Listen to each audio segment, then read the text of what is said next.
Chapter 2, comparison is the thief of joy. If you're depressed, you're living in the past. If you're anxious, you are living in the future. If you are at peace, you are living in the present. Lao Tzu. From a very young age, children are compared. Parents share what their kids are doing or not doing and compare their children to others. I remember being in grade school with a girl with the same first name. We were always compared. It was always seemed to be a competition from the time we were young, even into adulthood. Our moms would compare grades, test scores, and the list goes on. Also, I think this can happen with siblings. One sibling is the token child, and the others are compared to them by parents, teachers, and such. Each person is different with varying personalities, skills, and journeys. Even in my adulthood, I found myself taking it personally when my siblings or family members would make jealous comments, but I realized that they felt like they were being compared to me. As a humble person, I would feel guilt for that. However, their opinions were not going to get in my way. They also shouldn't compare themselves to others. Each person is different. No two people are exactly alike. We each have our own unique fingerprint, our own journey, and our own destination. In my late 20s and early 30s, I found myself checking the boxes and comparing myself to others. I was feeling unfulfilled.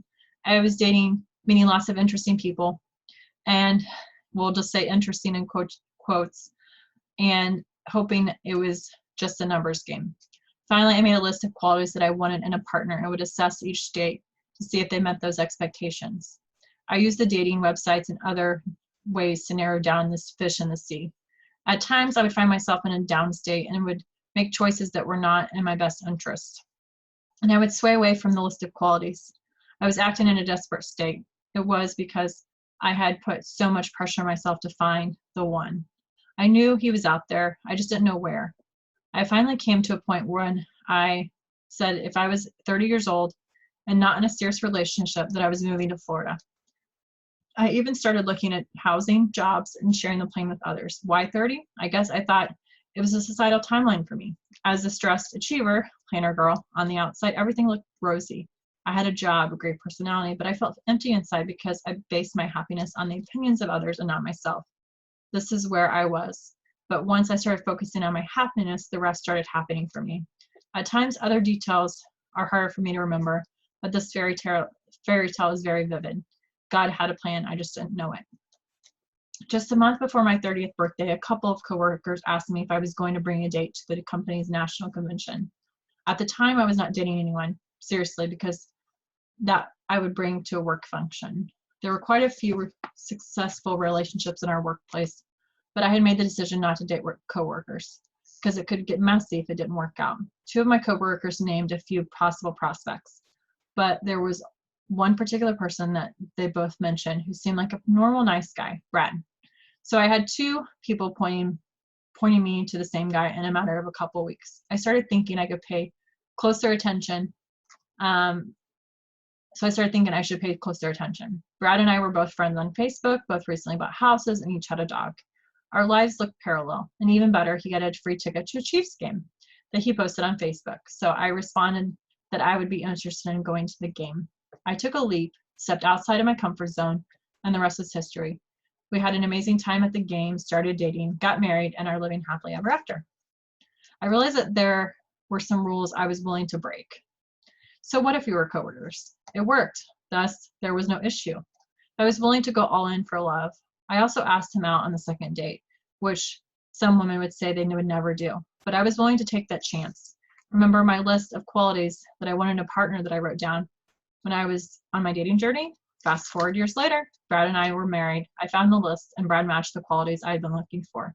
I believe in manifesting what you desire. If you are single, write down the qualities you want in a partner. Don't write qualities that you don't want. Leave those off the list. You will be pleasantly surprised with what will and can manifest in your life. When I was single, I did have some very interesting dating stories, but we will leave those alone to protect the innocent.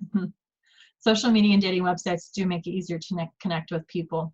There are so many ways to meet people than when my parents and grandparents were growing up.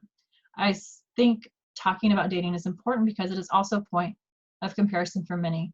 It seems when you're single, all of your friends have a boyfriend. Then they seem to all be getting married. When you are married, all your friends seem to be having kids. Then the moment you get engaged, people start asking when the big day is. When you get married, people ask when you're having kids. When you are pregnant with one kid, people ask about more kids. Why do we do this to ourselves and others? When we get so focused on what's next that we forget to live in the moment, enjoy what we have and what we are, where we are. There are societal pressures to keep up with the Joneses, drive a new car, have a big house, dress a certain way, get married, have kids, then retire. I admit when I was progressing in my career, I started developing a taste for finer things. It is easier to do and harder not to do. Will social media cause more depression and comparison? I recently was giving some advice to a friend that I was talking to with another friend with depression. It is evident that she was in a dark place, and it was recommended previously that she seek out a professional. The friend was reaching out to her, and in a message she mentioned that life wasn't going well, and she wished things were going better like her was for her friend. Her friend seemed to have it all going on for her. Comparison was robbing that depressed friend of her own joy. On social media, people like sharing the fun they're having, things they're doing with their family and friends, taking trips, etc., without the intentions of boasting and making others feel bad. If someone is in a dark place, it may create comparison, disappointment, sadness. When I have been unhappy or frustrated with the way things are going, I ask myself if I have done my gratitude practice for the day. During the week, my gratitude practice is consistent, and it is even on a daily routine tracker, so I can stay true to that. Everyone has struggles and has periods of ups and downs. No one has a perfect life. It's not what happens to you, it's how you deal with it. I try to motivate and set a positive tone with my social media. It's a snapshot of my day. No one wants to hear complaining about silly stuff or negativity.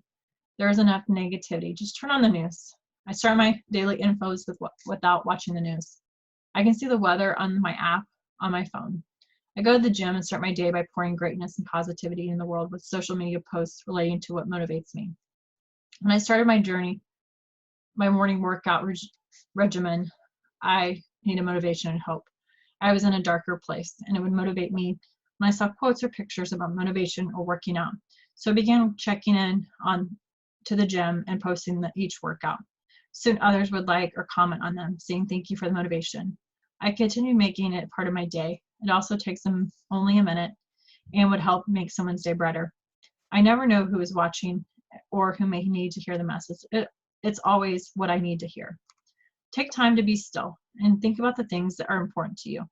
What do you enjoy doing each day? Maybe it's reading, enjoying a cup of coffee, going for a walk, meditating, or just listening to the birds sing. Start your day with what fills your heart with joy, and do what makes you happy. Forget what others are doing or what society thinks you should be doing. Just be you. Do what makes you happy and enjoy every minute of it. When I started trying to be more present in my day, I noticed I had moments where I was dwelling in the past. It brought up anger, resentment, and it was exhausting. It was holding me back, and a little voice of resistance would come up, giving me all the reasons why I couldn't get what I wanted and desired. The more I gave into the resistance, the more it was holding me back. So I thought of reasons why I was here on earth, what talents I had, or how I could be a gift to others. I thought about the things that I wanted in my life and stopped thinking and manifesting the things I didn't want. Your mind will focus what you give it. So give it what you want. I can be a busy overachiever, and often I commit to too much. I often have to stop and ask, what is serving me and my purpose? I noticed during my pregnancy that I had stopped committing to as much. I have taken more time for relaxation and rest. I learned to write down things that were not serving me, my time or wasting my time, so I could be doing something more productive. An example of wasting time is coming home from work and watching TV. Once I hit the couch, it's game over. I feel lazy and I don't want to do anything. My drive home allows me some time to decompress from the day and listen to a comfortable, enjoyable book or podcast. Then I get home, either make dinner or eat dinner with my husband, or eat dinner my husband has made, do a few chores, and share the gift of health with a person or two before going to bed. I can feel when my body and mind are out of tune. Often just sitting in silence or doing a guided meditation will help me get back to where I feel at peace and present. It helps clear my mind and anxiousness. I have been recently doing focused breathing techniques that have helped me with getting better sleep during my pregnancy. In a time of political debates and negative news, I think sharing more positive thoughts and content is helpful for all. I enjoy sharing my positive attitude and advice with others, whether it's on social media, in conversations, or living my everyday life. I remember a time when my husband would make comments about what I would say in situations, giving advice about being more positive. Fast forward to a few nights ago. He recognized a negative environment and he also enjoyed a more positive one. I also believe that specific events such as the 2016 Olympics have given Americans a reason to come together as a united country. Negative news and politics can feed the beast of negativity. A negative environment which brings me down and puts me in a bad mood. It doesn't serve anyone for me to be feeling this way. The stress it puts on my body gives me neck and back pain. I am sure my stress is creating more health problems that will be unnoticeable for years. So when I recognize a negative environment, I do whatever I can to remove myself immediately. Life is too short to be unhappy and to feel stuck. I also think it can be difficult to first even recognize and see past all the noise to figure out when you're in a place that is not serving you. It may be that clutter or specific things in a space are not serving you, or removing them can create a better environment for you. Even clearing out people that are no longer serving you can make an impact. Comparison can be holding you back or creating blocks from moving you forward. Own your journey and do what serves you.